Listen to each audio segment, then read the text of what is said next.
ربیع الاول کا جیسے کہ مبارک مہینہ آنے والا ہے تو ایک میسیجز وغیرہ لوگ چلاتے ہیں کہ جو ربیع الاول کی پہلے دعوت دے گا تو اس پر جنت واجب ہو جاتی ہے، اس طرح کے میسیجز وغیرہ چلتے ہیں، تو اس کی کیا حقیقت ہے؟ یاد رکھیے کہ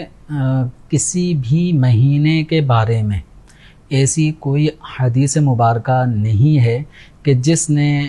فلاں مہینے کے آنے کی سب سے پہلے کسی کو خبر دی، اطلاع دی تو اس کے لیے جنت واجب ہو جاتی۔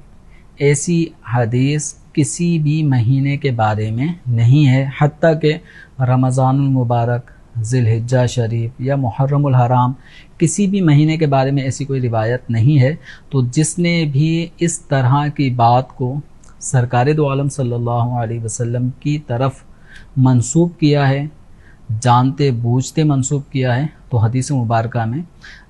سرکار دو عالم صلی اللہ علیہ وسلم کی طرف ایسی بات کو منسوب کرنا جو حضور نے نہیں ارشاد فرمائی، جو حضور پر جھوٹ باندھے قصداً، تو فرمایا گیا کہ وہ اپنا ٹھکانہ جہنم میں بنا لے۔ تو ایسی کوئی حدیث مبارکہ نہیں، یہ ایک موضوع اور من گھڑت بات ہے جو ہماری عوام کے اندر گردش کر رہی ہوتی ہے۔ سوشل میڈیا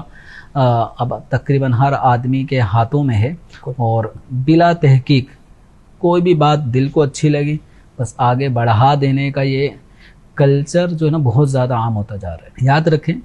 ہماری طرف سے اگر کوئی اچھی بات اور شریعت کے مطابق کوئی اچھی بات، دینی بات آگے پہنچے گی، اس سے لوگوں میں آگاہی ہوگی، تو وہ تو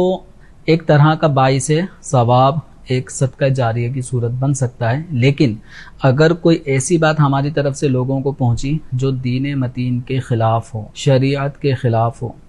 اور شریعت کے حکم کے خلاف ہونے کی وجہ سے اب اس کو آگے بڑھانا، تو گویا کہ ایک خلاف شرع بات کو آگے بڑھا کر اس کو مضبوط کرنے والی بات ہوگی۔ تو یاد رکھیں، کبھی بھی کوئی چیز سوشل میڈیا اکاؤنٹ وغیرہ پہ شیئر کرنا ہو، واٹس ایپ گروپس وغیرہ میں بھی لوگ اس طرح کی چیزیں چلا دیتے ہیں، تو انہیں چاہیے کہ سب سے پہلے اس طرح کی دینی صورت پر مشتمل کوئی میسیج ہو، اس کو پہلے علماء اہل سنت، مفتیان کرام سے یا دارالافتاء اہل سنت سے پہلے کنفرم کر لیں کہ آیا یہ بات یا یہ پوسٹ مجھ تک پہنچی ہے، یہ میں آگے شیئر کر سکتا ہوں یا نہیں۔ تو انشاءاللہ آپ کی شرعی رہنمائی کر دی جائے گی، اس کے مطابق پھر آپ عمل کیجیے گا۔